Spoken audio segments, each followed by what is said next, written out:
বিছনা করে তারা বৃষ্টি প্রার্থনা করে তখন আমার দিন আসেন ওই মূর্তি কিনে সবার পরামর্শ করে আবার করে সাদের বাড়ি স্থাপিত করে সবাইকে নিয়ে তখন আল্লাহ এই গোলার মূর্তির কারণে আমাদেরকে বৃষ্টি দাও আমাদেরকে রিজিক দাও নাউজুবিল্লাহ। তারা এইভাবে আল্লাহকে মানত, কিন্তু আল্লাহকে মানানো করবা এই গোলার মূর্তির মাধ্যমে আল্লাহর কাছে রিজিকের প্রার্থনা করে শিরিক রক্ষা করে দিল। আটা ইবাদতের মধ্যে বিধান করল। ওই কাফেররা কাবা করত, কিন্তু কাবা করতে তারা এমন বিধান আরম্ভ করলো, তারা উলঙ্গ অবস্থায় কাবা করলো, তাদের শরীরে কোনো কাপড় থাকতো না। পুরুষরা দিনের বেলা উলঙ্গ হয়ে নেকেড হয়ে কাবা করতো, আর নারীরা রাতের বেলা কাবা উলঙ্গ হয়ে কাজ করতো। তারা মনে মনে ভাবতো এই কাবা পবিত্র কাবা, এই কাবা যেমন এই কাপড় নিয়ে এই কাপড়ের অপবিত্র থাকতে পারে, আমরা এই কাপড় খুলে উলঙ্গ হয়ে নেকেড অবস্থায় তারা কাবা করতো না। আল্লাহ রাব্বুল আলামিন বলেন আপনারা কি তোমরা মসজিদ যখন যাইবা আল্লাহ করে তুমি যাইবা তখন তোমরা মুক্ততা পরিপূর্ণ করে তোমরা মসজিদে যাইবা। এবারে তারা শিরিক আরম্ভ করলো, বিদআত আরম্ভ করলো। এইভাবে শিরিক বিদআতকে আল্লাহ রাব্বুল আলামিন ধ্বংস করার জন্য, পরিষ্কার করার জন্য বিশ্বনবী নবী মুহাম্মদ রাসূলুল্লাহ সাল্লাল্লাহু আলাইহি ওয়াসাল্লামকে ওই জাহিলিয়াতের যুগের মধ্যে প্রেরণ করবেন। ওই সময় সমাজে নারীদের কোনো দাম ছিল না, নারীদেরকে পণ্যের মতন বাজার মধ্যে বিক্রি করা হতো, নারীদেরকে সম্মান দেওয়া হতো না, তাদেরকে ভোগের সামগ্রী হিসেবে তারা রেখে দিত। যদি কোনো লোকের একটি কন্যা সন্তান জন্ম হতো, ওই কন্যা সন্তানের পিতা লজ্জায় মাথা নিচু করে বাড়ি থেকে বের হয়ে যেত। আয় হায়, মান সম্মান চলে গেল, আমি কিভাবে সমাজের কাছে মুখ দেখাবো? আমার সন্তান কন্যা আমি জানি কিভাবে আমার সমাজে মুখ দেখাবো। এখন সাহাবী মুসলমান হওয়ার পরে কায়েস ইবনে মাসির ওই সাহাবী রাসূল সাল্লাল্লাহু আলাইহি ওয়াসাল্লামের কাছে আসে, ইয়া রাসূলুল্লাহ, ইয়া হাবিবাল্লাহ, আমি তো মুসলমান হওয়ার আগে অনেক বড় অন্যায় করেছি, আল্লাহ রাব্বুল আলামিনকে আমাকে ক্ষমা করবেন। রাসূল সাল্লাল্লাহু আলাইহি ওয়াসাল্লাম বলেন, কায়েস তুমি কি অন্যায় করেছো? দয়া করে আমার কাছে একটু বলো, আমি শুনি। কায়েস ইবনে মাসির বলেন, ইয়া রাসূলুল্লাহ, ইয়া হাবিবাল্লাহ, আমি মুসলমান হওয়ার আগে আমার 8জন সন্তান কন্যা হয়েছে। প্রতি সন্তান জন্ম হওয়ার পর আমি জীবন্ত কন্যা সন্তানকে মাটির নিচে পুঁতে দিয়ে হত্যা করেছি। ইয়া রাসূলুল্লাহ, আমার কন্যাকে আল্লাহ ক্ষমা করবেন। রাসূল সাল্লাল্লাহু আলাইহি ওয়াসাল্লাম কায়েস বিন মাসিরের ঘটনা শুনে কেঁদে দিলেন আর বললেন, কায়েস, এত বড় অন্যায় কি মানুষ হিসেবে মানুষ করতে পারে? আল্লাহ রাসূল সাল্লাল্লাহু আলাইহি ওয়াসাল্লাম বলেন, কায়েস, যারা কর্মপরিত্যাগ করে ইসলামের মধ্যে আছে, আল্লাহ রাব্বুল আলামিন সকলের অন্যায় গুনাহ ক্ষমা করে দেন। এই কায়েস, প্রতিটি কন্যা সন্তান হত্যার জন্য তুমি একটি করে উট কুরবানি দেওয়া মানুষের মধ্যে বিলি করে দাও। এবারে সমাজের মধ্যে নারীর কোনো দাম ছিল না, কন্যার কোনো দাম ছিল না, কন্যার জন্ম হলে তাকে জীবন্ত করতে দেওয়া হতো। এমন সময় আল্লাহ রাব্বুল আলামিন তার হাবিব জনাব মুহাম্মদ রাসূলুল্লাহ সাল্লাল্লাহু আলাইহি ওয়াসাল্লামকে পাঠালেন উত্তম চরিত্র দিয়ে। আল্লাহ রাব্বুল আলামিন পবিত্র কোরআনে বলেন, ওয়া ইন্নাকা লাআলা খুলুকিন আযীম। হে রাসূল, আপনাকে আমি এমন চরিত্র নিয়ে দুনিয়াতে পাঠাইছি, এমন চরিত্র পৃথিবীর কোনো নবী রাসূলকে দেয় নাই। সবচেয়ে বড় উত্তম চরিত্র আমি দুনিয়াতে আপনাকে দিয়েছি। রাসূল সাল্লাল্লাহু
وأقم حسنا আল্লাহ রাব্বুল আলামিন বলেন হে দুনিয়ার মানুষেরা তোমাদের জন্য উত্তম আদর্শ উত্তম চরিত্র উত্তম পদ্ধতি তোমাদের রাসূল তোমাদের রাসূলকে অনুসরণ করো তাহলে তোমরা ইসলামের মধ্যে প্রতিষ্ঠিত থাকতে পারবা।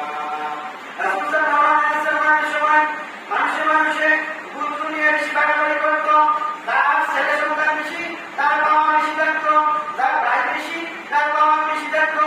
বর্তমানে আমাদের সমাজে যার টাকা বেশি, তার শক্তি বেশি, শক্তি পাওয়ার থাকে, কিন্তু ওই সময় তেমন ছিল না। ওই সময় তার নাতি থাকতো বেশি, ছেলে থাকতো বেশি, ভাই থাকতো বেশি, তখন তার মর্যাদা বেশি থাকতো। অন্যায় করলো অন্যায়, নেই করলো অন্যায়, সব না সবাই তার পক্ষে কথা বলতো, এমন কারণ ছিল। আবার বলেন একটা পাথর আছে যেটাকে বলা হয় আজকে আসফাল্ট পাথর, মানে কালো পাথর। ওই আজকে আসফাল্ট পাথর এই কয়েক বছর বয়সে এই কাবা কাবা সংস্কার করলেন, আবার পুনর্নির্মাণ করলেন। নির্মাণ করার সময় এই আজকে আসফাল্ট কে কাবাকে স্থাপিত করবে একটা নিয়ে বংশে বংশে অনেকদিন যাবত একটা ঝগড়া লাগিয়ে থাকতো যে কে এই হাজরা আসফাল্ট কাবাকে স্থাপন করবে। যে ব্যক্তি স্থাপন করবে সেই সবচেয়ে সম্মানিত ব্যক্তি। সবাই ঝগড়া থাকতো, কোনদিন এই সমস্যার সমাধান হইতেছে না। সকল গোষ্ঠী সকল বংশের যারা মেন প্রধানগুলো কর্মদার তারা বলতেছে আমার একটা সিদ্ধান্ত উপনীত হয়, আগামী সকালবেলা যে ব্যক্তি এই কাবারে সর্বপ্রথম প্রবেশ করবে সে যেই রায় দেয় আমার সেটা মেনে নিব। মহান রাব্বুল আলামিনের কুদরত আগামী সকালবেলা সবার আগে আপনার আমার নবী বিশ্বনবী নবী মুহাম্মদ রাসূলুল্লাহ সাল্লাল্লাহু আলাইহি ওয়াসাল্লাম কাবা ঘরের মধ্যে প্রবেশ করলেন আর দূর থেকে সকল নেতারা লক্ষ্য করলেন। আজকে সবার আগে আমাদের প্রিয় ব্যক্তি, আমাদের প্রিয় মানুষ, আমাদের প্রিয় সাথী রাহমাতুল আলামিন কাবা ঘরে প্রবেশ করেছে। রাহমাতুল আলামিন মুহাম্মদ যে সিদ্ধান্ত নেবে আমরা সেই সিদ্ধান্ত মেনে নেব। রাসূল সাল্লাল্লাহু আলাইহি ওয়াসাল্লাম কাবা ঘরে প্রবেশ করলেন। সকল মানুষে এসে রাসূল সাল্লাল্লাহু আলাইহি ওয়াসাল্লামকে বলল, হে আল্লাহর মুহাম্মদ, এই হাজরা আসওয়াদ পাথর কাবা ঘরে স্থাপন করার জন্য আমরা যুদ্ধ করে আসছি। আর আমরা জানি সমাজের মধ্যে তুমি কখন মিথ্যা বলো না, তুমি কখন ঝগড়া না, তুমি মানুষের কষ্ট দূর করার জন্য চেষ্টা করো, ঝগড়া থামানোর জন্য চেষ্টা করো। তোমাকে আমরা মেনে নিলাম, তুমি রায় দিয়ে দাও। এই কাবা করে আপনি আসল পাথরকে স্থাপন করবে, আমরা সবাই একসাথে মেনে নিব, কেউ এটা বিরোধিতা করবো না। রাসূল সাল্লাল্লাহু আলাইহি ওয়াসাল্লাম এখন সকল দলের প্রধানদেরকে ডাকলেন, সকল দলের নেতাদেরকে ডাকলেন, বলেন সবাই এখানে আসো। আসার পরে একটা চাদর বিছাইলেন, বিছানোর পরে সবাইকে বললেন চাদরের উপরে সকলে মিলে এই পাথরটা রাখো, সকলে মিলে এই পাথরটা রাখো। রাখার পরে নবীজি বলেন সকল দলের সেনারা এই পাথরকে কাবা ঘরে স্থাপন করো, তাহলে সবার সম্মান সবাই মেনে নিলাম। মুহাম্মদের আদেশে ওই রায় আমরা মেনে নিলাম। সকল দলের সেনারা রাসূল সাল্লাল্লাহু আলাইহি ওয়াসাল্লামের কথাকে মান্য করে পাথর সবাই মিলে কাবা ঘরে স্থাপন করলো। এইভাবে রাসূল সাল্লাল্লাহু আলাইহি ওয়াসাল্লাম সমাজ থেকে ঝগড়া দূর করলেন, শিরক দূর করলেন, বেদাত দূর করলেন। রাসূল সাল্লাল্লাহু আলাইহি ওয়াসাল্লামের বয়স 35 প্লাস। এমন সময় নবী চিন্তা করেন সমাজের মধ্যে এই বৈষম্যটা কিভাবে দূর করা যায়, মানুষের মধ্যে হানাহানি কিভাবে দূর করা যায়। আল্লাহ রাসূল সাল্লাল্লাহু আলাইহি ওয়াসাল্লাম যুবকদেরকে নিয়ে একটি সংগঠন করেন।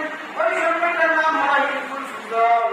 হিলফুল ফুজল সংগঠন করে রাসূল সাল্লাল্লাহু আলাইহি ওয়াসাল্লাম সমাজের মধ্যে যারা অসুস্থ, যারা গরিব, যারা এতিম, তাদের সেবা আমাদের লেগে গেলেন, রাস্তাঘাট বানাতে লেগে গেলেন, যারা অসহায় তাদেরকে সাহায্য করার জন্য চেষ্টা করলেন, যারা অসুস্থ তাদেরকে সুস্থ করার জন্য নবী সাল্লাল্লাহু আলাইহি ওয়াসাল্লাম এই হিলফুল ফুজলের মাধ্যমে এভাবে সমাজ সংস্কার সাধিত করলেন।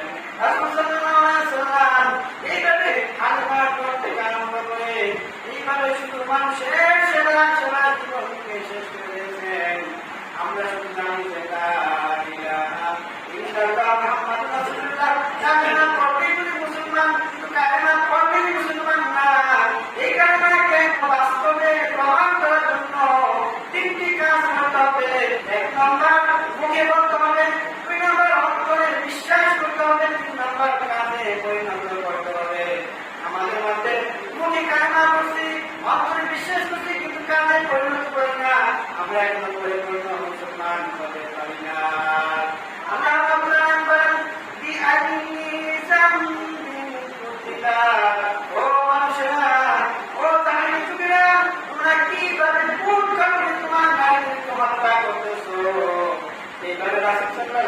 সমাজ থেকে জটা দূর করলেন, বৈষম্যতা দূর করলেন, নারী সম্মান দিলেন নবীজি। এমন একটা সমাজ গঠন করলেন রাসূলুল্লাহ বলেন, খায়রু কুরুনি কারনি, আমার যুগ সবচেয়ে উত্তম। এইভাবে রাসূল সাল্লাল্লাহু আলাইহি ওয়াসাল্লাম দুনিয়াতে আসলেন, বিশ্ব মানবতার জন্য সংস্কারমূলক কত কাজ করলেন। আমরা এগুলা দেখি না। আমরা সমাজের মধ্যে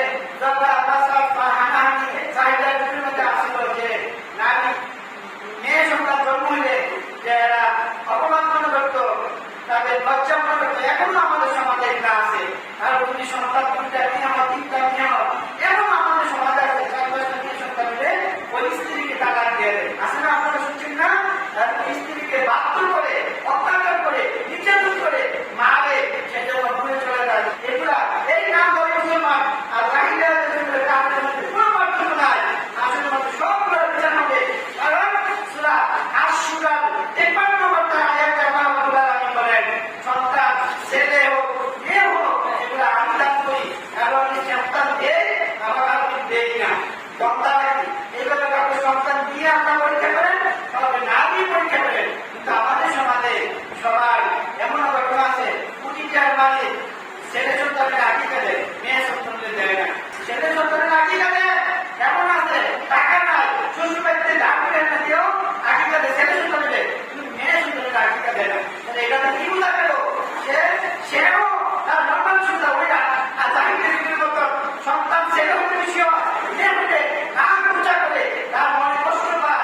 যদি সে মেয়ে হতে বেশি হতো, তাহলে সে মেয়ে নামে একটা ভক্তি জগৎ করে আকিকা দিত।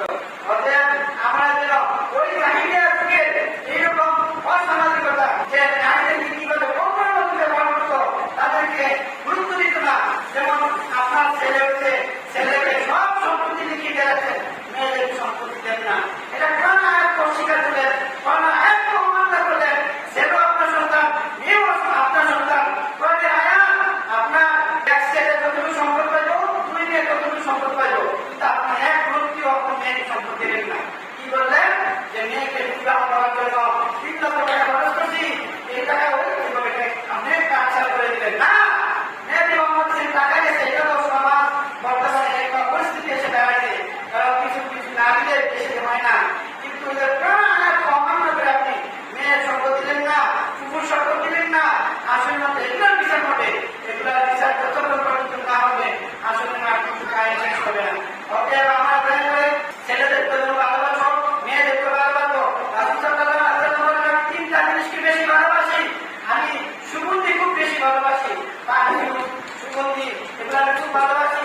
আমি নামাজকে খুব বেশি ভালোবাসি, আমি নারীদেরকে খুব ভালোবাসি। অতএব আমি নারীদেরকে খুব ভালোবাসি, তাদেরকে মারতে নাই, তাদেরকে হত্যা করতে নাই।